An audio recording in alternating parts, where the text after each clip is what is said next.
Andrew McGahan for SevereMMA here in the Gibson Hotel, sitting alongside Norman Parke ahead of his fight in October at the UFC show. And Norman, first of all, what do you think of Dundalk? You were there. You came into Dundalk without my permission, first of all. And second of all, did you enjoy it?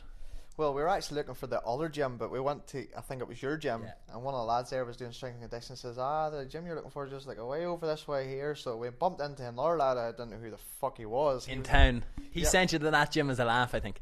Possibly, yeah. And he goes, follow me and I'll drive you. So it was just literally around the corner. And we did a seminar there. That was the first seminar that me and Rodney ever did together in Dundalk, and they were lovely lads, and it was a great experience for me to pass on some knowledge to the younger ones there. Yeah. Looking forward to this. Having fought here before last year, are you happy that you're going to be back in Dublin fighting again? For sure. Yep, I would relive that moment over and over again. Last year was an unbelievable experience, and to come here and get a second chance to do that again is something special. So I'm coming out here to put it all on the line and put on a performance that I'm surely capable of doing. You were talking before about how you were kind of charged towards getting the finish in Dublin. You're a little bit frustrated with your UFC career at that point. Surely you're a little bit frustrated with what has happened since Dublin. Are you feeling the same sort of the charge, the want, the desire to get a good finish? For sure. Like, of course, I always want to try and finish the opponent if I get the opportunity at all. And remember, you're fighting at the highest level in the UFC. You're fighting tough fighters here. People that's just as tough as you, and it's easy enough just saying that you're going to do this and that, but when you're in there fighting, it was a totally different story. And it's easy for people to say, you should be finishing him, you should just do this and that, but these are tough fighters you're fighting. The last fight was a tough fight. The one before that was a tough fight. They were all tough fights, but this one here, I'm coming in here to get the job done. I'll get the job done on October 24th. I will bet my life I'll get the job done.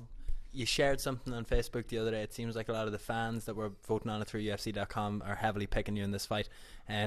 Support, fair. What way do you look at that? Do you think it's a fair decision? It's a fair estimation? I know he hasn't really competed much in recent years. He's had his own battles. Is this going to be? Are you pleased, I suppose you could say, with the fan backing that you have?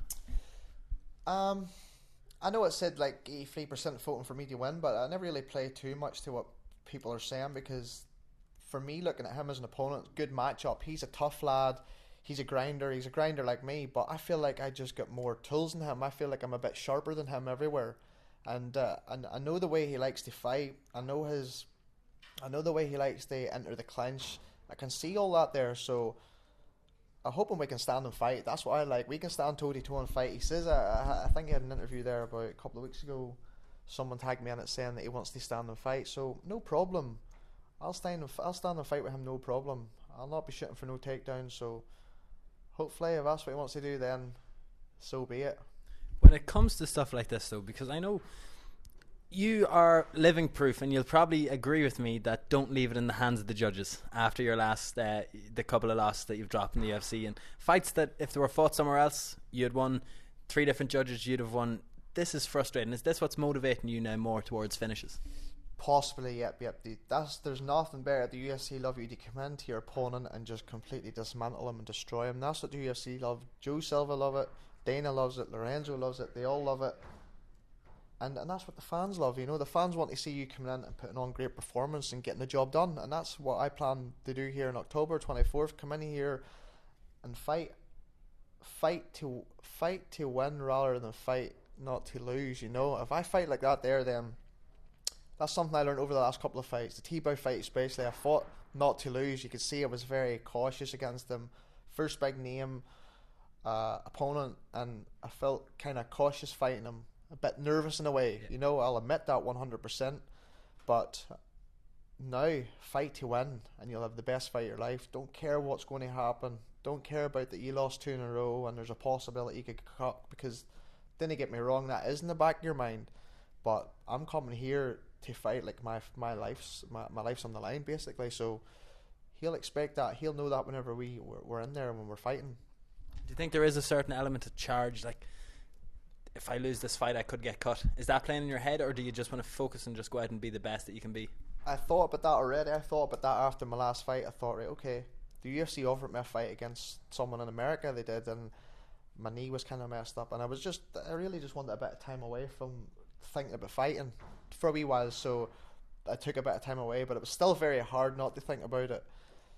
Then I come back, and then, but yeah, of course you're thinking that. You got to be daft not to think about that. You got to understand that, but keep it in the back of your mind, not like overthink it.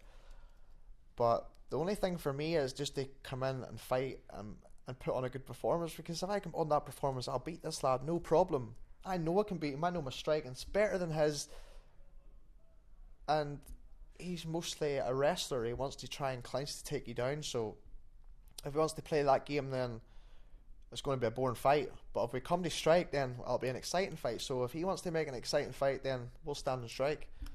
Two quick things, and we'll let you go. I know you're going over to training Team Rhino tonight, so I'm not going to keep you too long. But I was up in your gym last week, and I have to say, the level of the guys, often you hear about guys that are fighting, and maybe there aren't guys around to train with them. But all of your guys are having pivotal fights in their careers over the space of maybe, if Deck is fighting, the next week Andy is fighting, the next week Alan and Connor are fighting, and then a few weeks later you're fighting. Having all of these guys together at the one time, peaking for the fight, have you noticed that in the gym? Have you noticed there's a different atmosphere or buzz up there? Well, I've kind of been back and forth. I've only really got back into training the last few weeks, so... But yeah, I know there's a lot of fights coming up. There's a lot of big fights, like Connor's got a big fight, Alan's got a big title fight. Who else is fighting? Andy Young's fighting in England, so there's a lot coming up in the next few months, and then my fight, obviously. But you know, them young lads up in that gym, like them young amateur lads, are coming through really good.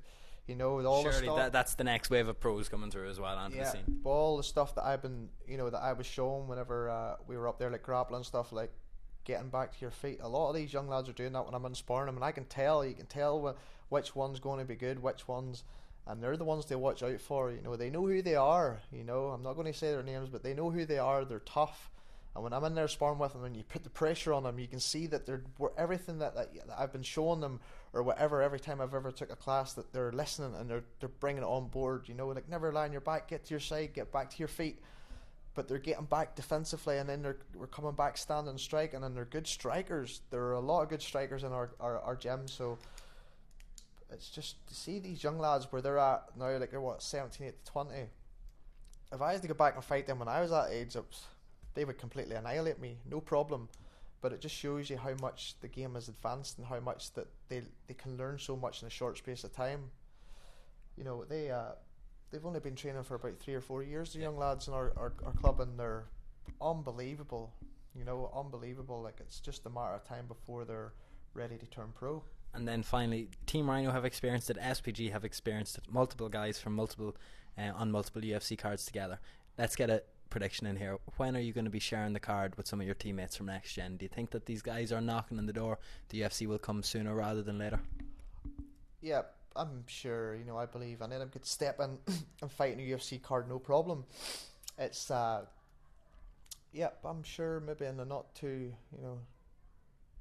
not too far away. There's a few lads. You look like you're trying to add up dates in your head there, like who's closest with wins. I don't want to say any names, just a couple of lads get on a good win streak, and if they got all the ability, man, I spar with these people all the time. I know how good they are, but they got to believe that themselves, and some of them are good, but they don't believe in themselves. But once they believe in themselves that, I can do this here, then they can really, it becomes true, a reality. So there's a few people there that are not too far away. Give them a few more fights and get some confidence back, and they could fight. They could jump in there and fight anyone. Striking's already good in this country anyway. Yeah. The most things probably like grappling experience and stuff like that's not really a big thing in this country. Well, it is now, because look how many black belts there is. Jiu-jitsu lifestyle. Jiu-jitsu guys, so much has evolved.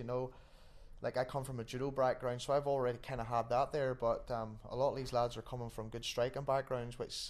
That's what people love to see anyway. They love to see two people go in there and stand toe to toe and fight. So they've already got that part of the game sorted. So just the rest is to follow. Lovely. Thank you very much. Enjoy training tonight, and see you soon. Thank you.